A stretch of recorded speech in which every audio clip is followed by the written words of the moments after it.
Happening right now, shining a spotlight on the 30 million people living with eating disorders. Eating Disorder Awareness Week runs now through next Sunday, March 1st. So joining me to talk more about it is Jessica Taylor, the site director at the Renfrew Center of Radnor. Thank you so much for talking with us this morning. Hello, thank you for having us. Of course, this is a really important topic, and I think for people who may not be aware of the Renfrew Center, can you tell us about the work that you do there? Sure. The Renfrew Center is a treatment facility for those struggling with eating disorders.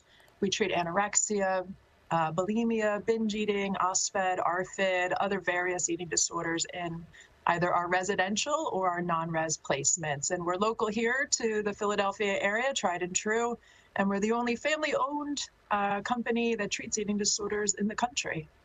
Oh, that's great. And this impacts people of all ages, sexes, backgrounds. What kinds of services do you provide for them? So there is the intensive outpatient service. That's 3 times a week where they can really get group therapy and meal support and all their individual therapy. But then they can also be in a higher level of care, like a partial program where it's about 2 meals, 3 group therapies, individual. And then the residential is a 24/7 full environmental support around wraparound service in that way. It sounds like it's a great community there. Does it really start with community and people in their lives? Absolutely. We believe so, that the beginning portion of community, and that's why we're talking about Eating Disorder Awareness Week, is just that folks often won't seek treatment. They won't be aware of what needs to happen, and they will struggle with it silently. And so the bridge to that is to community. And that's why we love getting out and talking to folks like you and getting the word out, because Eating Disorder Awareness Week is really just trying to get the misinformation, the myths, that's our campaign this year, out of the public spectrum and get it to the people who need to hear about it, right? It's okay to seek treatment, okay to get a diagnosis, and okay to see what that journey will unravel into recovery. Yeah, what kinds of myths are out there, just to dispel them? People may not think of them as myths, so this could be helpful. Yeah, myths and misconceptions, so many. I'll pick a couple, but only people with eating disorders are skinny or underweight.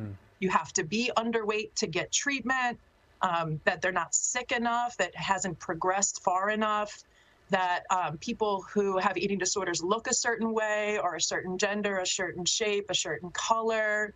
That treatment sometimes makes things worse. Why would I do that in the first place? So there's a lot of misinformation around the process. For people out there who may need help, or they have a loved one who needs help, is it as simple as a phone call?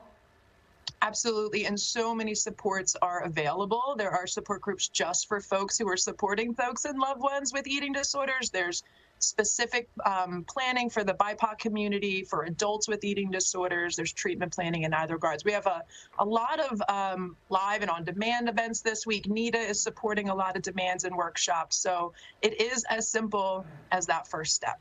That's good. Jessica Taylor, the site director of the Renfrew Center of Radnor, thank you again for talking with us this morning and all the good work you do. Thanks so much for having me. Of course, for more information about the Renfrew Center and Eating Disorders Awareness Week, now through next Sunday, March 1st, tap the NBC 10 app or head to NBC10.com/findit on 10.